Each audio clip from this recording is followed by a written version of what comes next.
नमस्कार, मी पल्लवी. आज आपण या ठिकाणी गव्हाच्या पिठापासून आणि गुळापासून हा पौष्टिक असा केक बनवणार आहोत. तुम्ही बघत आहात किती छान जाळी सुटलेली आहे आणि साईडने सुद्धा मस्त टम्म फुगलेला आहे. तुम्हाला विश्वास बसत नसेल, पण रेसिपी एकदा ट्राय करा आणि नंतर मग तुम्हाला लक्षात येईल की हा केक फक्त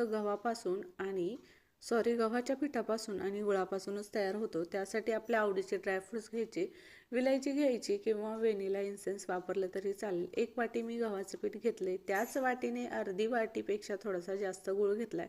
आता एवढा गूळ घेतला की जास्त केक गोड होत नाही, मिडियम होतं. तुम्हाला जास्त गोड हवा असेल तर जेवढं पीठ घेतलंय तेवढाच तुम्ही ते गुळाचा वापर करू शकता.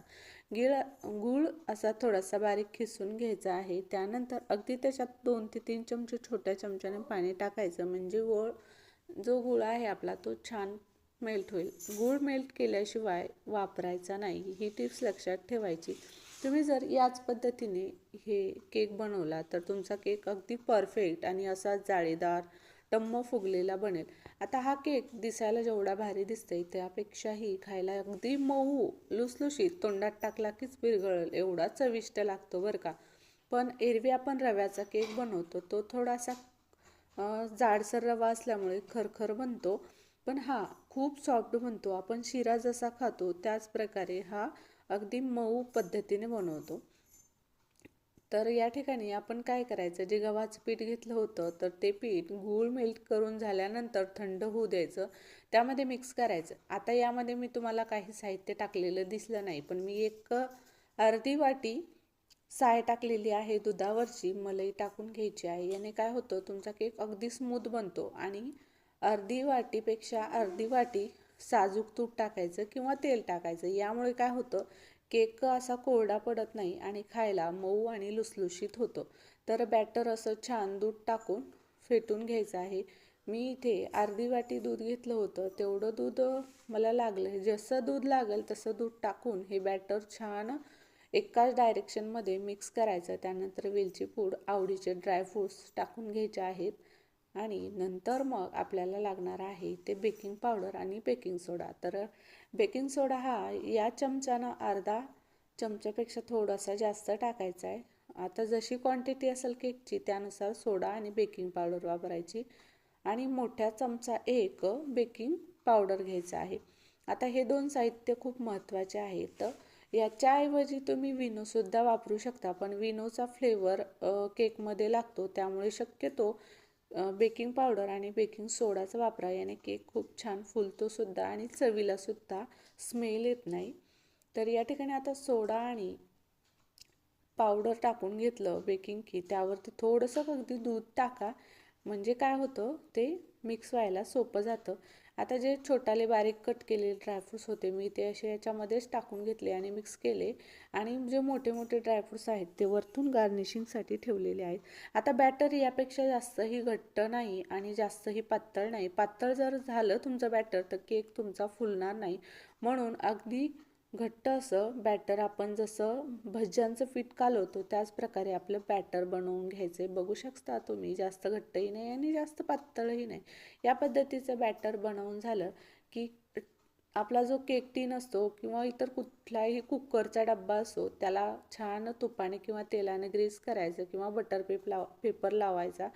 तरीही तेल लावायचं बरं का, नंतर बटर पेपर खाली टाकायचा. आता मी तुपाचा हात फिरवला, नंतर त्यामध्ये थोडासा मैदा किंवा गव्हाचंच पीठ वापरलं तरी चालतं आणि टाकायचं आणि टॅप करून डब्बा घ्यायचा. आणि नंतर मग आपलं हे जे केकचं बॅटर आहे ते टाकायचं आणि छान असं डेकोरेट करून घ्यायचा केक. तुमच्याकडे टुटी फ्रुटी असेल ती टाका किंवा चॉकलेट असेल चॉकलेट खिसून टाका, तुकडे करून टाका, मुलांना खूप आवडतं. तर आपला हा घरगुती आणि मस्त हेल्दी असा केक आहे. तर यामध्ये अजून एक तुम्हाला टिप्स राहिलेली आहे सांगायची. त्यामध्ये अगदी नकळत थोडंसं चुटकीभर मीठ टाका, याने तुमच्या केकाला चव छान येते बरं का. आता माझं ते तुम्हाला दाखवण्यात आलेलं नाही, बऱ्याच गोष्टी स्किप झाल्या. दुधावरची साय किंवा मलई, तूप आणि मीठ हे तुम्हाला सांगायचं राहिलं, पण मी त्या बॅटरमध्ये टाकलं. फक्त विनो पावडर आणि सोडा हा शेवटी टाकायचा. मस्त कुकर प्रीहीट करून घ्यायचं किंवा कढई असेल मोठी तर कढई किंवा पातेलं सुद्धा चालतं, त्यामध्ये खाली मीठ टाकायचं, वाटी ठेवायची किंवा स्टँड ठेवायचं, अलगद डब्बा ठेवायचा आणि 40 मिनिटे हा केक कमी गॅसवर छान बेक होऊ द्यायचा. त्यापेक्षा कमी वेळ घेतला तुम्ही तर केकमध्ये छान फुलणार नाही. त्यामुळे 40 मिनिटं कमी गॅसवर ठेवायचा बरं का. तर या ठिकाणी कुकर वापरत असाल तर कुकरची शिट्टी आणि रिंग काढून घ्यायचं, म्हणजे रिंग खराब होणार नाही याची काळजी घ्यायची. रिंगासकट कुकर सुक्कं लावायचं नाही. तर दोन्ही काढलं होतं आणि 40 मिनिटं ठेवलं. तुम्ही बघत आहात केक मस्त असा जाळीदार तर झाला आहे आणि टम्म फुगलेला आहे, पौष्टिक आहे. आणि हा केक खाण्यासाठी गरमागरम बनवा आणि गरम गरम खा. खूप चविष्ट लागतो, तोंडात टाकला कीच विरघळतो. आणि तुम्हाला जे खरं आहे तेच सांगते बरं का, हा केक खायला फक्त गरम गरम छान लागतो. थंड झाल्यानंतर याची चव एवढी जशी गरम केकची लागते तेवढी लागत नाही. त्यामुळे मस्त असं कधीतरी दुपारच्या वेळेस किंवा उन्हाळा असेल, मुलांच्या सुट्ट्या असतील, मुलं घरी असतील तर हा केक नक्की करून खा. खूप मस्त वाटतं आणि हेल्दी आहे. लहान मुलांसाठी तर हा केक खूप हेल्दी आहे. तुम्ही बघितलंच आहे, सगळं घरगुती साहित्य आहे. गुळाचा वापर आहे, गव्हाच्या पिठाचा वापर आहे, साजूक तूप आहे, साय आहे, दूध आहे, सगळ्या पौष्टिक गोष्टी आहेत. त्यामुळे आणि महत्त्वाचं म्हणजे ड्रायफ्रूटसुद्धा आहे, सगळं पौष्टिक आहे. त्यामुळे हा केक खूप पौष्टिक आहे. चला मग, तुम्हाला रेसिपी आवडली असेल तर न विसरता चॅनलला लाईक करा आणि एक सबस्क्राईब करायला विसरू नका बरं का, कारण तुम्हाला अशाच नवीन नवीन व्हिडिओज आणि रेसिपीज पाहायला भेटतील. त्यामुळे नक्कीच चॅनलला सबस्क्राईब करा, व्हिडिओला लाईक करा आणि बेलवरती प्रेस करायला विसरू नका. जाता जाता एक लाईक तरी करा, सबस्क्राईब करायचं नसेल तर. Bye bye.